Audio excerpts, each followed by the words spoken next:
Se você já jogou Turma da Mônica no Mega Drive e no Master System, em algum momento da sua jornada nos games você descobriu que na verdade aquele jogo tinha sido feito por cima de outro game. E hoje a gente vai ver exatamente isso, jogos que estão fingindo ser na verdade outros games. Então já chega junto, fortalece o vídeo com seu joinha e inscreva-se no canal para você sempre receber os nossos vídeos de curiosidades nesse mundão dos games aí, fechou? E aí players, tudo beleza? Eu sou o Fiaspo e seguinte, o Cartoon Network é famoso por sempre trazer muitos desenhos legais pra criançada, mas quem vê esse canal hoje em dia não sabe nem a metade do que foi durante a era de ouro dos desenhos animados que aconteceu mais ou menos uns 15 anos atrás. Nessa época era absurda a quantidade de desenhos bons que passavam no Cartoon e um dos carros-chefes do canal sempre foram as Meninas Superpoderosas, um desenho que literalmente todo mundo gostava, mesmo que fosse um desenho focado nas mulheres, marmanjo assistia aquilo lá e tinha vergonha de falar que assistia, né? Mas chegava em casa lá, assistia, comprava as bonequinhas também. Eu tô ligado, eu sei. Não que eu fazia isso, jamais.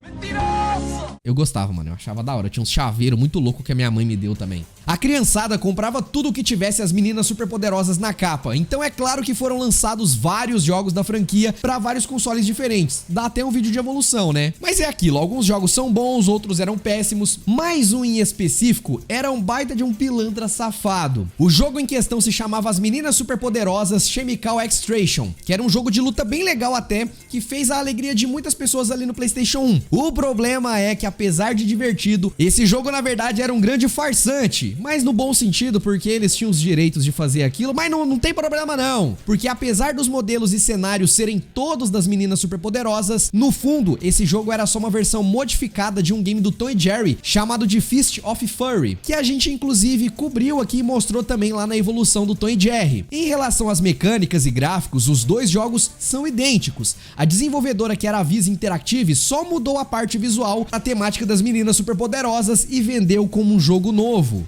Aqui teve um pouquinho de pilantragem mesmo. É comum reaproveitar modelos e coisas assim em outros jogos, mas ali é safadeza pura. Mas pelo menos aqui eles tiveram uma decência de caprichar nos modelos das personagens e nos cenários pra galera não sacar essa pegadinha tão fácil. Você sabia dessa? Eu?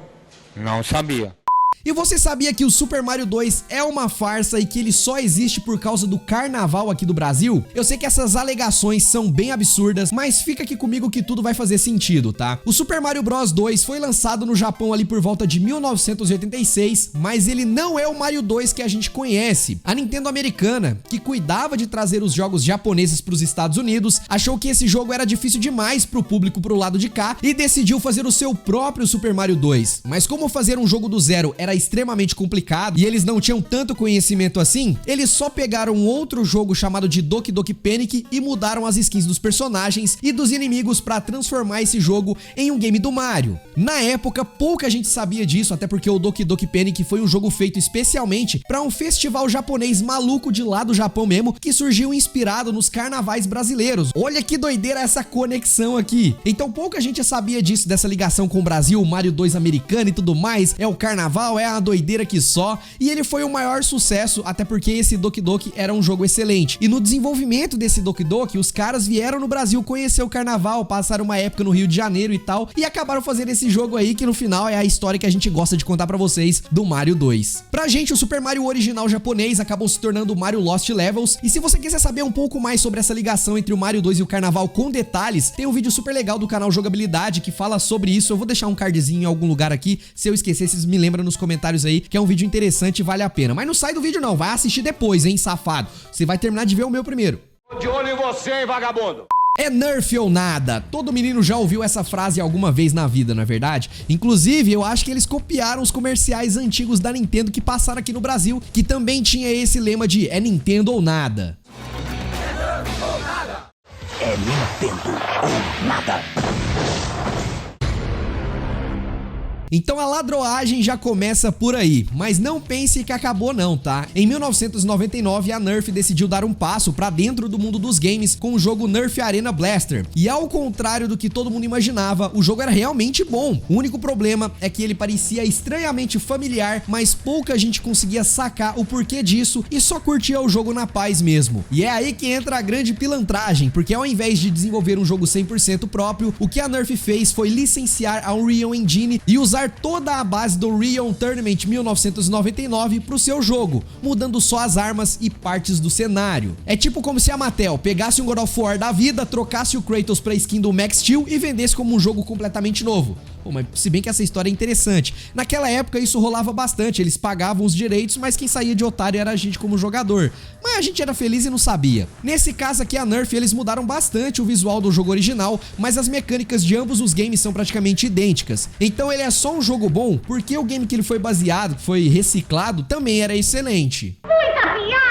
O mercado de jogos no Japão é sem dúvida um dos mais avançados e diferenciados do mundo. Lá não só é o berço das maiores fabricantes de consoles, como também das maiores franquias de games da atualidade. Então se tem uma coisa que os japa manja é fazer anime, mangá e jogo. O único problema é que algumas vezes jogos excelentes que fazem muito sucesso por lá acabam sofrendo bastante aqui no ocidente por causa das diferenças de cultura. E esse foi um dos motivos para a franquia como Yakuza demorarem bastante para dar certo por aqui. Para resolver esse problema, algumas empresas apelaram pro bom e velho jeitinho, e um bom exemplo disso foi o que a Sega fez com o jogo Puyo Puyo nos anos 90. Esse jogo era meio que uma espécie de Tetris, que se tornou a quinta máquina de arcade mais vendida do Japão e um dos jogos mais vendidos do Mega Drive por lá. Então eles estavam doidos pra trazer esse sucesso pro ocidente, mas o desafio era fazer os americanos cabeça de berinjela prestarem atenção em um jogo com esse nome aqui que não é nada convidativo, né? Pra isso a Sega apelou pra uma velha artimanha do mundo dos games. Eles mudaram alguns personagens do jogo e o transformaram ele no Dr. Robotnik Man Bean Machine, que por ter uma ligação com o Sonic vendeu muito mais do que o Puyo Puyo provavelmente venderia. Foi uma safadeza, um clickbaitzinho ali? Foi sim, mas pelo menos o jogo era divertido, então foi por uma boa causa aqui e deu certo, né? Convenhamos. Olha, copiar o jogo uma vez até que vai, né? 2 vezes já é zoado, mas o que dizer de uma empresa que clonou seu próprio jogo por 13 vezes seguidas? Pois é, e eu não tô falando de FIFA, hein? Você achou que era FIFA aí? Pois é, isso realmente aconteceu e foi com um jogo mega famoso que provavelmente você já tenha jogado. O nome dessa empresa é Syntex e tudo começou quando eles fizeram uma versão de Digimon Adventure pra Game Boy Advance que era o mais genérico possível. Essas versões de jogos AAA pra GBA sempre eram duvidosas, mas essa daqui era só um side-scroller qualquer com um personagem do jogo, quase sem ligação com o game original. Feito essa tristeza aqui, a Syntex percebeu que se ele podia fazer isso com o Digimon e o povo comprava a rodo ali, por que não fazer isso mais vezes, né? Foi aí que surgiram os 13 jogos que eu comentei no começo, sendo eles Tartarugas Ninja Turtles 2, Crash Bandicoot 4, Rayman 4, Spider-Man 3, Harry Potter 4 e vários outros. Todos são exatamente o mesmo jogo, só com a skin dos personagens trocadas. Às vezes nem a música era diferente e a barra de vida também continuavam idênticas. Uma baita de uma sacanagem com quem comprava os jogos esperando algo mais caprichado e divertido e tal. Às vezes o cara comprava até o mesmo jogo ali de personagens diferentes. Sei lá, o cara gostava de Digimon e Harry Potter e saía com o mesmo jogo só com a skin trocada. Aí era sacanagem. Ah, não, aí não. Na verdade, esses games não são oficiais, mas os caras aproveitavam pra relançar, colocavam no cartuchinho e vendia nos camelôs da vida por aí. Inclusive, esse jogo do Digimon que eu mencionei tem uma versão idêntica pro Super Nintendo que eu tenho até o cartucho. Olha que doideira.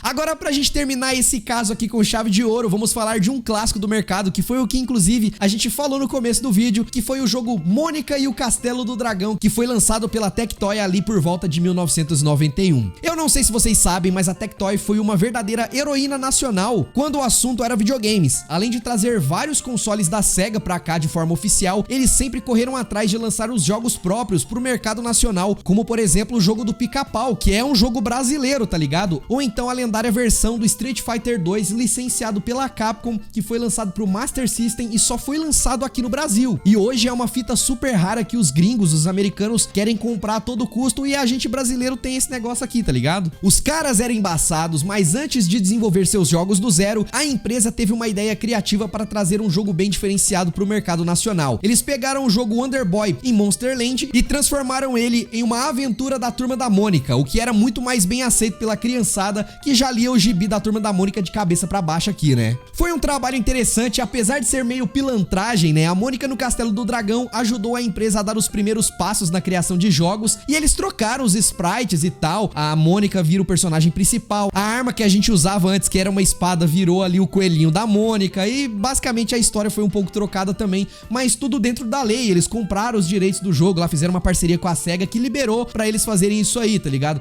Como um dos vários outros games aqui também, apesar de ser meio pilantragem e reciclagem, é tudo dentro da lei, tá ligado? Ah, bom. E isso inclusive me lembrou de um outro jogo de Nintendinho que também já é muito manjado, que era o game da Domino's Pizza, que tinha um personagem chamado Yokanoid. Teve um jogo lançado também pro NES, mas ele foi baseado completamente num outro jogo japonês de um ninjinha que tinha uma águia e tal, mas essa já é bem manjada aí. E eu quero saber de vocês, quais outros jogos que foi feito em cima de outros games? Comenta aí. Se você gostou desse vídeo, fortalece com seu joinha, inscreva-se no canal e aqui eu vou deixar pra vocês um outro vídeo interessante que são as escolhas erradas que você já cometeu nos games que você não pôde voltar atrás. Valeu, pessoal!